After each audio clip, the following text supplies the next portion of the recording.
Ladies and gentlemen, brothers and sisters, today we gather to reflect upon an essential topic that resonates deeply with the very core of our faith: gender equality in Islam.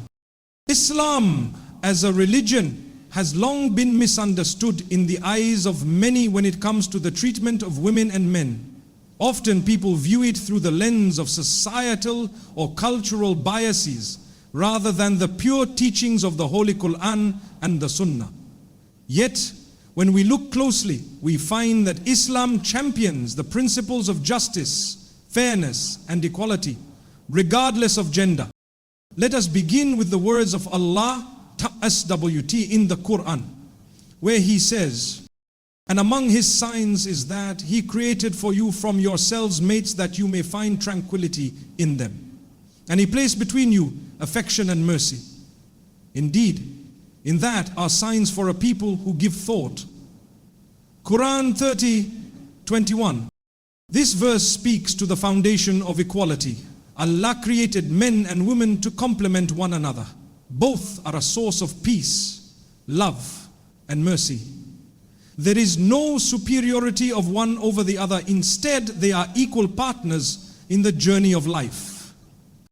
Prophet Muhammad beautifully illustrated this in his teachings, emphasizing the inherent dignity of both men and women.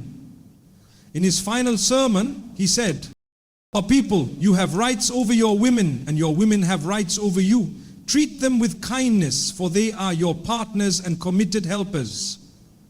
Elimayal Muslim." This wasn't just a call to action for men in his time. It is an eternal reminder for us all. Kindness, respect, and partnership. These are the values Islam instills in its teachings regarding the relationship between men and women. Now, let us speak about roles. Islam does not limit the potential of women or men based on gender. Instead, it emphasizes individual responsibility, urging each person to contribute positively to society. Both women and men have the right to education, to work, to lead, and to excel. The Quran encourages both genders to seek knowledge and say, "My Lord, increase me in knowledge."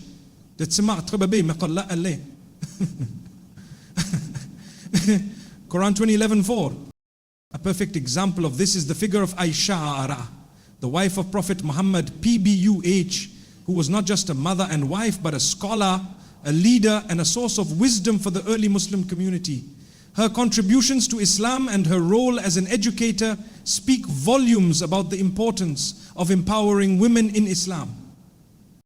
Islamic history is filled with strong women who have made significant impacts on society, from Khadija the first wife of the Prophet, a successful businesswoman and supporter of Islam, to Nusayba bin Ka'ab, a courageous warrior. Their legacies remind us that Islam does not restrict a woman's potential, it elevates it. But it's not just about women. Islam equally values the role of men. The Qur'an and Sunnah teach that men too are entrusted with the responsibility of being protectors and maintainers of their families, of being compassionate, responsible, and just in their dealings. Men and women are both seen as leaders in their own rights, depending on their roles and capabilities. True gender equality in Islam is not about competition, it's about complementation. It's about understanding that we are both created with unique strengths and qualities, and it's through cooperation, mutual respect, and kindness that we build a stronger society. We should never allow cultural misinterpretations or negative stereotypes to distort the true message of Islam regarding gender equality. Islam at its core calls for respect, dignity, and fairness for all, regardless of gender.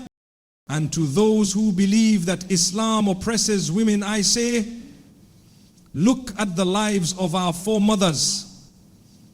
They were powerful, they were strong, and they were celebrated. We too must recognize the power and the potential of every woman and every man as they strive to achieve their highest potential. Let us take action to ensure that true equality is realized, where every individual, regardless of their gender, has the opportunity to excel, to lead and to contribute. Let us strive to embody the teachings of the Qur'an and Sunnah in every aspect of our lives, to create a world where both women and men live with dignity, honor and justice. In the end, my dear brothers and sisters, remember that Islam calls for mutual respect, collaboration and equality. It teaches us that the best among us are those who fear Allah and do good deeds, regardless of whether we are men or women. So let us support one another, break the barriers of misconception, and rise together to fulfill our shared purpose. May Allah grant us the wisdom to understand His teachings and the strength to live by them. Amin. Thank you.